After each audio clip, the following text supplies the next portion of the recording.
हिंदी साहित्य की कहानियों के चैनल में आपका स्वागत है। आज सुनिए सरल, सहज और पारिवारिक कहानियों की श्रेणी में मालती जोशी जी की कहानी इसी बहाने। तो शुरू करते हैं कहानी। अरे, तुम अभी तक तैयार नहीं हुई? इन्होंने रसोई में झांक कर पूछा। बच्चों के लिए कुछ बना तो दूं? वहाँ से लौटते लौटते 8 साढ़े 8 तो हो जाता है। गनीमत है बच्चे हाथ से लेकर खा तो लेते हैं। हमारे साथ उन लोगों की भी परेड हो रही है। वहाँ से लौटकर मुझे इतना डिप्रेशन हो जाता है कि मैं बच्चों से हंसना बोलना भी भूल गई हूँ। मुझे भी वहाँ रोज़ रोज़ जाने का शौक़ नहीं है, पर देखती तो हो भाभी और बच्चे कितनी आतुरता से हमारी प्रतीक्षा करते हैं। हम लोगों के जाने से उन्हें कितनी राहत मिलती है। सो तो है, मैंने कहा और तैयार होने चली गई। तैयार क्या होना था, दिन भर की मुसी हुई साड़ी भर बदलनी थी, नहीं तो मौत के घर में कुछ भी पहनकर जाने से चलता है। उस वातावरण में कपड़ों की ओर कौन देखता है। कहीं भी गमी में जाना हो तो मेरे मन में एक हौल सा बैठ जाता है, और मरने वाला जब बहुत करीबी हो तो असमंजस बढ़ जाता है।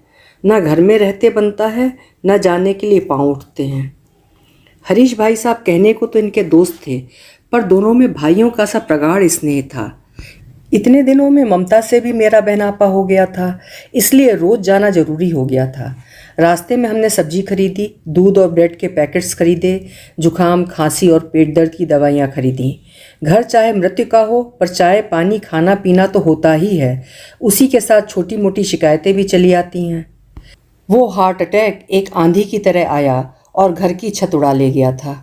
घर का एकमात्र कमाऊ सदस्य चला गया था। 3 दिन तक घर में 20 मेहमान रहे, पर किसी ने ये जानने की कोशिश नहीं की कि इतने लोगों का राशन पानी कहाँ से आ रहा है, दूध कौन ला रहा है, सब्जी कौन ला रहा है। सब लोग दिन भर बैठकर सिर्फ गपशप करते रहे। महिला मंडल ममता के पास बैठकर बिसूरता रहा। ऑफिस कैंटीन के एक व्यक्ति को ये बहला फुसला कर ले आए थे, वही रसोई घर संभाल रहा था। हम लोग पहुँचे तो घर में एकदम सन्नाटा था। हॉल में ममता और उसके देवर देवरानी भर थे। बच्चे शायद कोचिंग गए हुए थे। पढ़ाई का कितने दिन नुकसान करते। इन्होंने ही जोर देकर कहा था, बच्चों को अपना काम करने दो, इसी बहाने इस वातावरण से थोड़ी राहत पाएंगे। तीसरे के बाद अधिकांश मेहमान चले गए थे, पर हरीश भैया की बहनें रुकने वाली थीं। इसीलिए मैंने छूटते ही कहा, दीदी लोग भी चली गई क्या? वे तो 13वीं तक रुकने वाली थीं। दीदी लोग यहीं एयरपोर्ट के पास सन सिटी तक गई हैं, ममता की देवरानी अनुराधा ने बताया। क्यों? बड़ी दीदी के आकाश के लिए एक रिश्ता आया था, तो दीदी बोली अब आए ही हैं तो लड़की भी देख लेते हैं। लेकिन इस समय दीदी लोग तो फ्री हो गई ना। मतलब बहन बेटी का सूतक सिर्फ 3 दिन का होता है, और जीजाजी लोगों का तो सिर्फ 1.5 दिन का। मुझे इन शास्त्रीय नियमों की जानकारी नहीं थी, बस उन लोगों का वहाँ जाना अच्छा नहीं लगा। इसलिए मैंने कहा, सूतक नहीं है तो क्या हुआ, 13वीं तक तो रुक रही हैं ना, बाद में चली जाती। पर जीजाजी तो नहीं रुकेंगे ना। आदमी लोग काम धंधा छोड़कर कितने दिन रुक सकते हैं। जीजाजी कल ही बेंगलुरु चले जाएंगे। इंदौर वाले जीजाजी भी कल चले जाएंगे।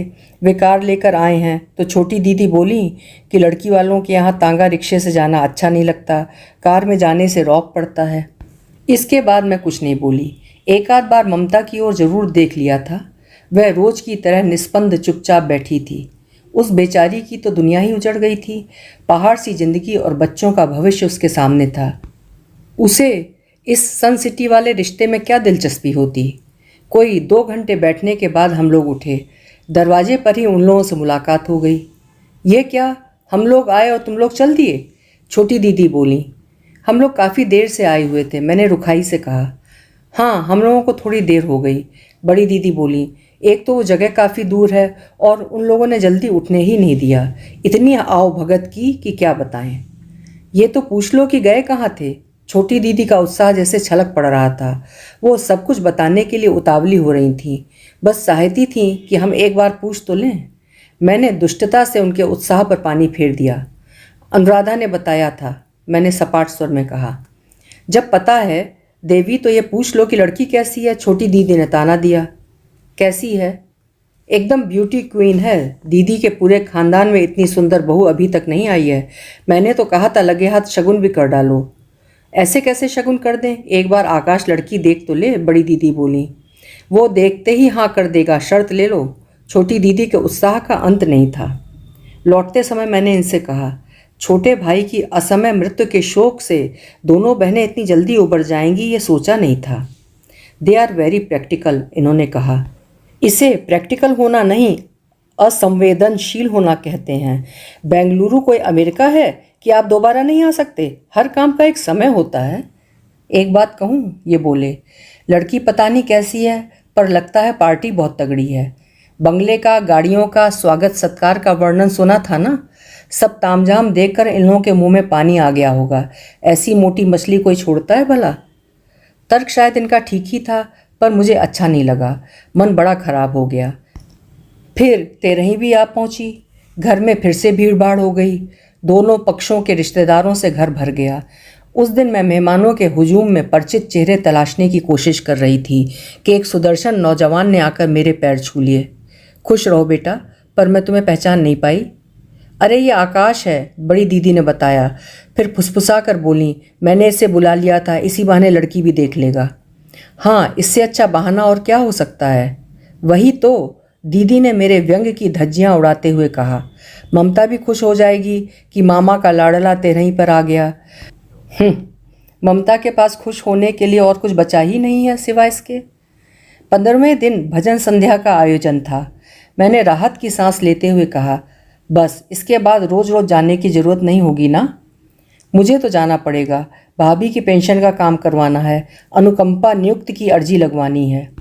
उसके भाई भाभी लिवाने के लिए आए हुए हैं। मैंने कहा था, महीने 15 दिन के लिए हो आए, बच्चों को मैं देख लूँगी। भाई के पास कभी भी जा सकती हैं, पर ये 2 काम बहुत ज़रूरी हैं। आज भी ज़रा जल्दी ही चलेंगे हम लोग, व्यवस्था हम ही को देखनी है। शाम को पहुंची तो अनुराधा कहीं दिखाई नहीं दी। ननद भौजाई पार्लर गई हैं, ममता की भाभी ने बताया। ये मात्र खबर नहीं थी, उसमें व्यंग का भी पुट था।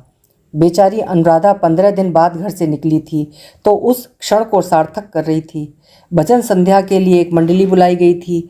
1 घंटा गाने के बाद उन्होंने एक ब्रेक ले लिया। बोले, आप लोगों में से कोई गाना गाना चाहे तो स्वागत है। एक कन्या ने बड़ी नानुकुर के बाद गाना शुरू किया। छोटी दीदी ने कान में फुसफुसा कर कहा, इसे ध्यान से सुनना और फिर किचन में आ जाना, कॉफ़ी बनानी है। लड़की ठीक ही गा रही थी। पता नहीं क्यों अक्सर लड़कियां मैंने राम रतन धन पायो ही गाती हैं। फिर अनजाने ही मन लता मंगेशकर से तुलना करने लगता है और उस तुलना में वो कमतर ठहरती हैं। कैसी लगी? मेरे किचन में जाते ही दोनों बहनों ने पूछा। ठीक ही थी, वैसे आवाज़ खास नहीं है, पर गाना ठीक ठाक गा रही थी।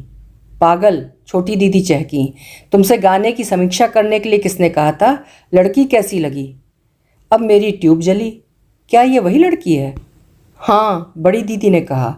मैंने उन लोगों को भी निमंत्रण दे दिया था। सोचा इसी बहाने सब लोग लड़की देख लेंगे। औरों का तो ठीक है, पर ममता अभी कहीं बाहर नहीं जा सकती ना। जैसे ममता आकाश की दुल्हन देखने के लिए ही मरी जा रही हो, मैंने मन में सोचा। मैंने कहा, दीदी आप तो जीजा जी को बुला लो और लगे हाथ सगाई भी निपटा लो। मेहमान सब आ ही गए हैं। इन मेहमानों का मैं क्या करूं? मेरे ससुराल वाले भी तो होने चाहिए, तो उन्हें भी बुला लो ना। नहीं रे, अभी 1.25 महीने तक इस घर में कोई शुभ कार्य नहीं हो सकता। सगाई अब अपने घर जाकर ही करूंगी। इसी बहाने लड़की वाले भी मेरा घर देख लेंगे। और तुम लोगों को भी ज़रूर आना है। सगाई में ना सही, पर शादी में ज़रूर आना। मेरा मन हुआ कि कहूँ, दीदी शुभ कार्य का निमंत्रण अभी इस घर में क्यों दे रही हो? फिर सोचा कि दीदी तो शुभाशुभ की कल्पना को कब से पार कर चुकी हैं। अभी आप सुन रहे थे मालती जोशी जी की लिखी हुई कहानी इसी बहाने। उम्मीद करती हूँ कहानी आपको ज़रूर पसंद आई होगी। कल मिलेंगे फिर किसी उम्दा कहानी के साथ। आपका समय शुभ हो।